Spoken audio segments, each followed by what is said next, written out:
Je suis passé à l'hôpital de mon mari. Il est le chirurgien en chef. À l'entrée, une notice indiquait « Les visiteurs doivent d'abord s'enregistrer ».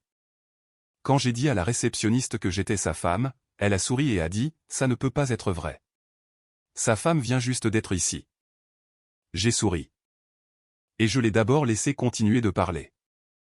J'ai calé le sac repas isotherme contre ma hanche pendant que la réceptionniste souriait poliment. « Bonjour. Qui venez vous voir ?» Mon mari, et je dis.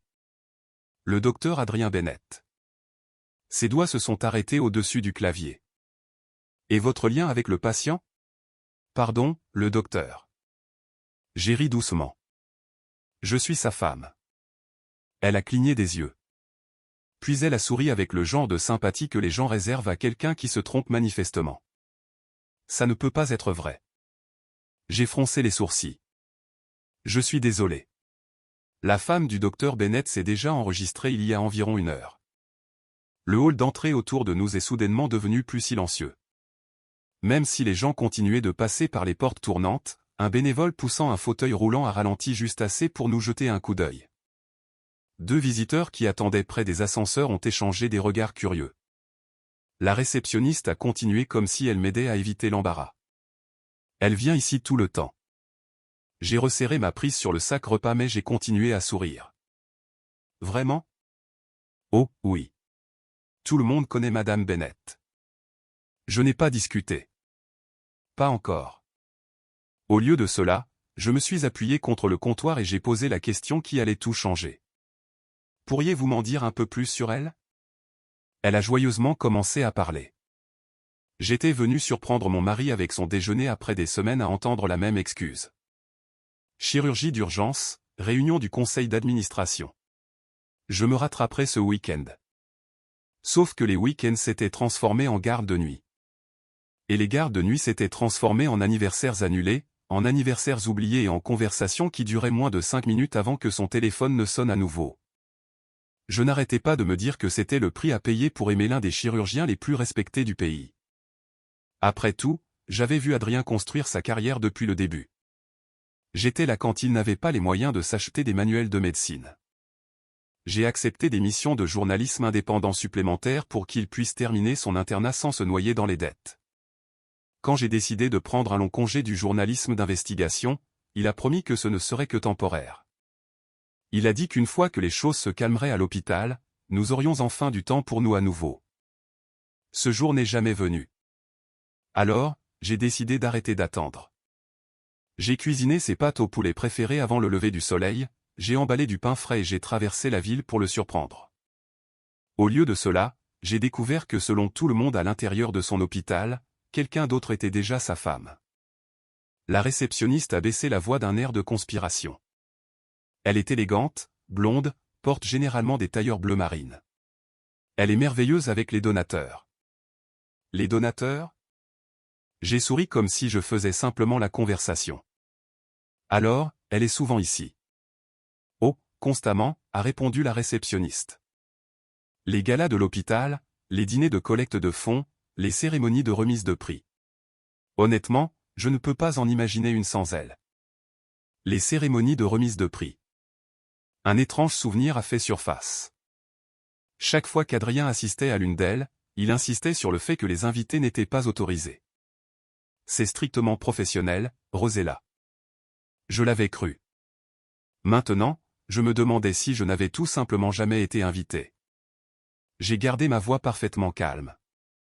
Savez-vous par hasard où se trouve mon mari en ce moment ? Elle a attrapé le téléphone. Je vais appeler le bureau du docteur Bennett. Avant qu'elle ne puisse appuyer sur un seul bouton, une voix ferme est venue de derrière elle. N'appelez pas le docteur Bennett. Une femme habillée avec élégance et portant un badge de direction s'est avancée. Ses yeux étaient entièrement fixés sur moi. Je vais m'en occuper personnellement. La femme a tendu la main avec un sourire poli qui n'a jamais atteint ses yeux. Je suis Linda Mercé, directrice de l'administration de l'hôpital. Si vous voulez bien venir avec moi, madame. Elle a laissé la phrase en suspens délibérément. Rosella Bennett, ai-je répondu. Pour la première fois, son expression a vacillé, mais seulement une fraction de seconde. Puis le sourire de façade est revenu. Par ici, s'il vous plaît. Au lieu de me conduire vers le bureau d'Adrien ou l'aile chirurgicale, elle m'a escorté à travers un couloir silencieux jusqu'à une salle d'attente pour cadres, meublée de fauteuils en cuir, de récompenses médicales encadrées et d'œuvres d'art coûteuses. Le docteur Bennett est actuellement en chirurgie, a-t-elle dit. Il ne sera pas disponible avant un certain temps. Cela ne me dérange pas d'attendre. Je crains que cela ne soit pas possible. J'ai déjà attendu pendant des chirurgies de 12 heures, et je répondu agréablement. Je peux bien attendre pendant une autre. Elle a croisé les mains. La politique de l'hôpital n'autorise pas les visiteurs dans cette zone. Alors peut-être pouvez-vous répondre à quelques questions pendant que j'attends. Son sourire est devenu visiblement plus crispé. Je ferai de mon mieux. J'ai posé le sac repas isotherme sur une table d'appoint et j'ai lentement regardé autour de la pièce. Un mur présentait des photographies documentant l'histoire de l'hôpital, cérémonie d'inauguration, gala de charité, banquet de remise de prix, événements de sensibilisation communautaire. Je me suis approché. Il y avait Adrien, debout à côté du PDG de l'hôpital. Une autre le montrait acceptant un prix d'excellence médicale à l'échelle de l'État. Puis je me suis figé. Debout à côté de lui sur chaque photographie se trouvait l'élégante femme blonde que la réceptionniste avait décrite. Elle posait une main légère sur le bras d'Adrien. Il souriait pour les appareils photo. Plusieurs légendes identifiaient des donateurs et des cadres. Une m'a laissé glacé. Le docteur Adrien Bennett et Madame Bennett accueillent les partenaires de la communauté. Madame Bennett, pas Linda Mercé, pas la directrice de l'administration, simplement Madame Bennett. J'ai discrètement sorti mon téléphone et j'ai photographié le mur. Linda l'a remarqué. La photographie n'est pas encouragée dans les zones réservées à la direction. Je photographie mon mari, et je répondu. C'est sûrement autorisé. Elle n'a pas répondu. Au lieu de cela, elle s'est dirigée vers la fenêtre, faisant semblant de vérifier son téléphone. Alors que je continuais à parcourir le mur, des souvenirs ont commencé à se réorganiser dans mon esprit, chaque gala de collecte de fonds, chaque dîner de charité, chaque banquet de remise de prix, chaque invitation qu'Adrien avait déclinée en mon nom. Tu t'ennuierais. Ce sont surtout des administrateurs. Les familles ne viennent généralement pas. Je ne l'avais jamais questionné parce que je lui faisais confiance. Maintenant, ses excuses semblaient répétées. Je suis arrivé à une autre photographie. Célébration de l'anniversaire de l'hôpital. Adrien se tenait à côté de la même femme tout en coupant un ruban de cérémonie. Encore une fois, la plaque en dessous indiquait « Le docteur Adrien Bennett et Madame Bennett ». Pas une seule fois quelqu'un ne l'avait corrigé. Pas une seule fois Adrien. Alors j'ai demandé doucement, sans détourner le regard du mur. Depuis combien de temps tout le monde croit qu'elle est Madame Bennett? Linda a hésité. Je ne suis pas sûr de ce que vous insinuez. Je n'insinue rien. Je me suis tourné vers elle. Je pose une simple question. Elle a évité mon regard. Je ne m'implique pas dans les affaires personnelles. Mais vous saviez exactement où m'amener dès que je me suis présenté en bas. Silence. Finalement, elle s'est éclaircie la gorge. Comme je l'ai dit, le docteur Bennett n'est pas disponible. Je n'ai besoin que de 5 minutes. Ce n'est pas possible. Est-il vraiment en chirurgie? Oui. Quelle salle d'opération? Sa mâchoire s'est crispée. Je ne suis pas autorisé à divulguer cela. Avant que je puisse répondre, la porte s'est ouverte. Une infirmière est entrée, tenant un presse-papier. Oh, la femme du docteur Bennett, a-t-elle dit joyeusement. Je ne vous avais pas reconnu avec votre nouvelle coiffure aujourd'hui. L'infirmière m'a souri avec une confiance totale. Le visage de Linda a perdu toute couleur. Elle s'est avancée immédiatement. Émilie, pourrais-je vous parler un instant dehors? L'infirmière avait l'air confuse. Et je dis quelque chose de mal? Non, et je répondu avant que Linda ne le puisse. Vous avez en fait été très utile. L'infirmière a hoché la tête poliment et est sortie avec Linda. La porte s'est refermée derrière elle. Je me tenais seul dans la salle d'attente des cadres. Ce n'était pas une réceptionniste qui faisait une erreur innocente. Ce n'était pas un employé qui se trompait. Le mensonge s'était répandu dans tout l'hôpital. Et d'une manière ou d'une autre, mon mari l'avait permis. Quelques minutes plus tard, Linda est revenue seule. Je crains que le docteur Bennett ne puisse pas vous voir aujourd'hui. C'est décevant. Elle a semblé surprise par mon calme. J'ai ramassé le sac repas. S'il vous plaît, dites-lui que je suis passé. Je le ferai. J'ai souri chaleureusement. Je suis sûr que nous nous reverrons très bientôt. Alors que je marchais dans le couloir en direction des ascenseurs, j'ai ralenti près du coin. Linda n'avait pas réalisé que j'étais encore à portée de voix. Elle a sorti son téléphone à l'instant où elle a pensé que j'étais parti. Sa voix est tombée à un murmure précipité. Elle pose beaucoup trop de questions. Je ne suis pas rentré chez moi. Au lieu de cela, j'ai conduit jusqu'à un café tranquille de l'autre côté de la ville, j'ai commandé le café le plus fort qu'ils avaient et j'ai ouvert les photographies sur mon téléphone. Les contrats semblaient routiniers à première vue. Nom de fournisseur, bon de commande, signature d'approbation, chiffre budgétaire. Mais le journalisme d'investigation m'avait appris une leçon des années plus tôt.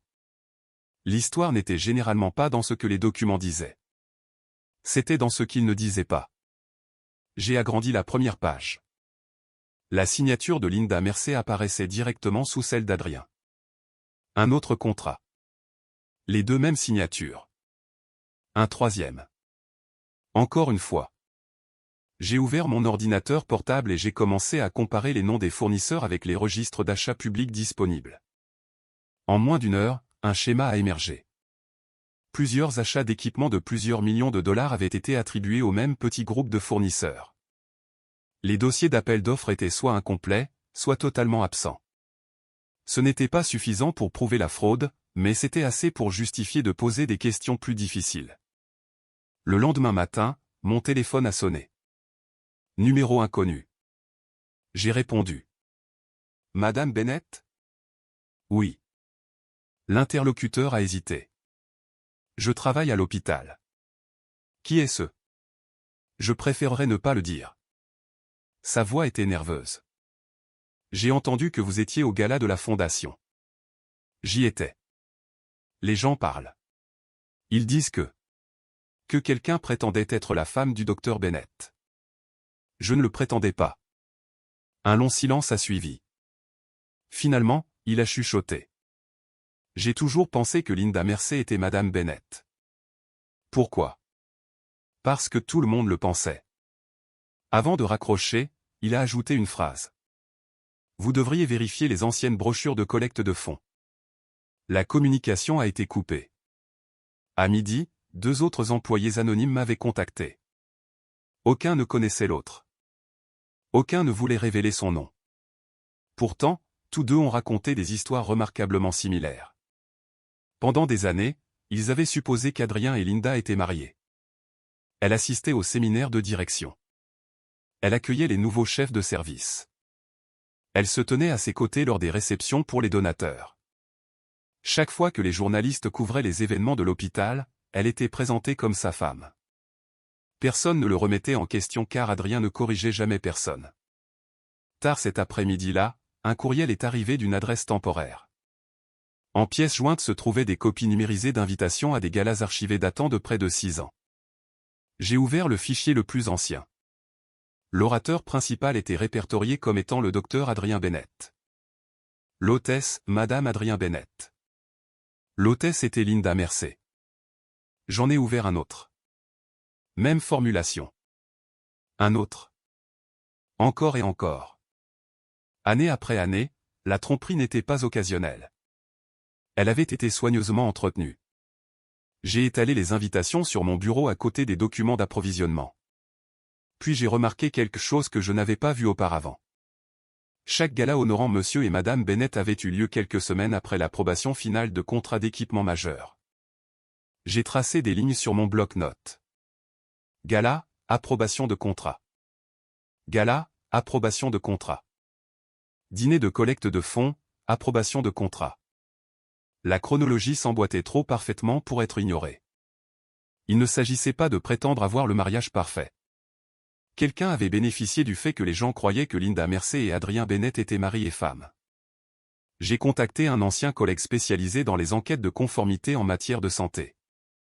Son nom était Daniel Foster. Après avoir examiné les documents, il s'est penché en arrière sur sa chaise. Si ces dossiers sont authentiques. Ils le sont. Alors cela mérite un examen indépendant. Je ne veux pas de faveur. Vous n'en obtiendrez aucune. Il a refermé le dossier. Je porterai ceci à l'attention des enquêteurs appropriés. 48 heures plus tard, le conseil d'administration de l'hôpital a reçu un avis autorisant un examen de conformité externe. La réaction à l'intérieur de l'hôpital a été immédiate. Les administrateurs ont annulé des réunions. Les chefs de service ont été convoqués à des sessions d'urgence. Des rumeurs se sont répandues à tous les étages.